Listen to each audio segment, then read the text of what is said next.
সমুদ্রে স্নান করে আসার পর এক এক করে সব রেডি হয়ে আমরা বেরিয়ে পড়েছিলাম মন্দিরের উদ্দেশ্যে পুজো দেওয়ার জন্য। আমাদের ওখানে পান্ডা ঠিক করা ছিল, যে টাইমে বলেছিল সেই টাইম মতো আমরা রেডি হয়ে বেরিয়ে পড়েছিলাম। তারপর দেখে ওখানে পান্ডা তাড়া দিচ্ছে, তাই আমরা তাড়াহুড়ো করে বেরিয়ে পড়লাম। এক এক করে সবাই জয় জগন্নাথ বলতে বলতে যেটা যেখানে সময় দেখবে সেটা ঠিকঠাক সময় মতো না হলে সেই জায়গায় কখনো তুমি পৌঁছাতে পারবে না। ভগবানের কৃপা ছাড়া কিছুই সম্ভব নয়। সে ঠিক মতো জগন্নাথ ঠিক জায়গায় ঠিক টাইম মতো তোমাদের ডেকে নেবে। তো সেরকম আমার অনেক দিন থেকে যাবো ইচ্ছা হচ্ছিল, কিন্তু যাওয়ার হয়ে উঠছিল না। টিকিট কেটেও অনেক সময় ক্যান্সেল হয়ে যায়, কিন্তু যাওয়া হয়ে ওঠে না দেখবে।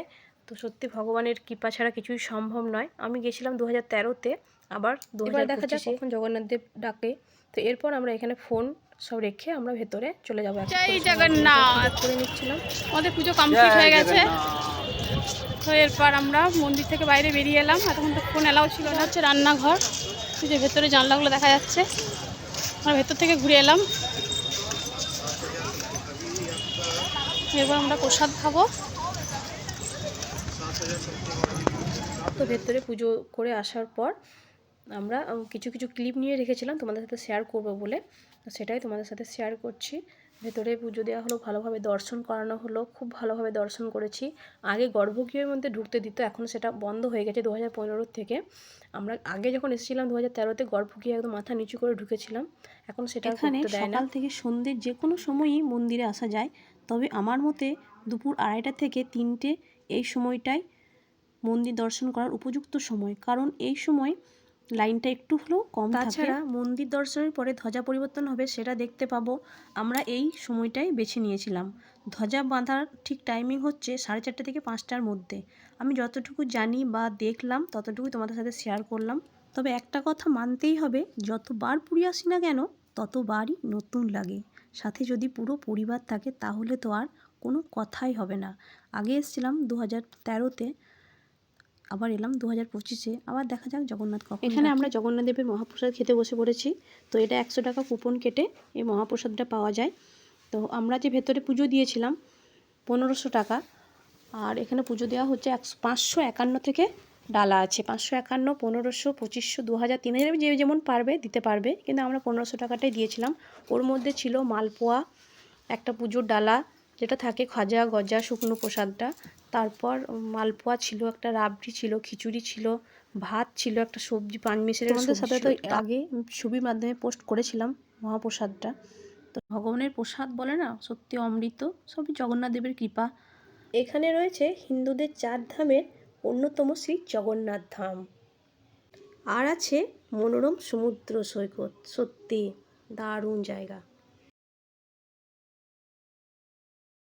তবে পুরী শুধু সমুদ্র আর মন্দিরের মধ্যে সীমাবদ্ধ নয়, এর আশেপাশে ছড়িয়ে আছে অনেক দর্শনীয় স্থান। এখানে এবার ধ্বজা বাঁধার প্রস্তুতি চলছে। তো আমরা পুজো দিয়ে আর বাড়ি যাইনি, আমরা ধ্বজা বাঁধার জন্য এখানেই ছিলাম। যে বাড়ি চলে গেলে আর কিন্তু ফিরে আসতে পারবো না। এক এক করে সবাই আসছে দেখো।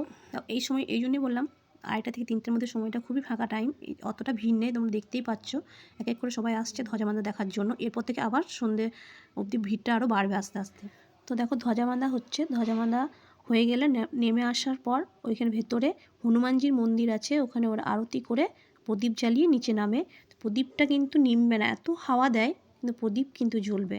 তোমরা দেখতে পাচ্ছ কি না জানি না, ওখানে দেখো একটা প্রদীপ জ্বলছে।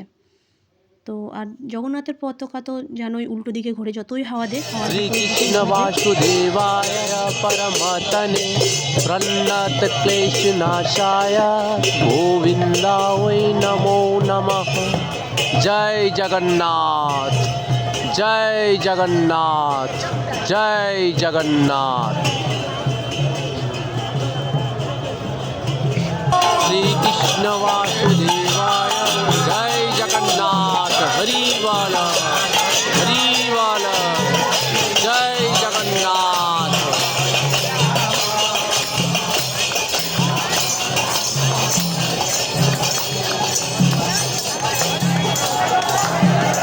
জয় জগন্নাথ।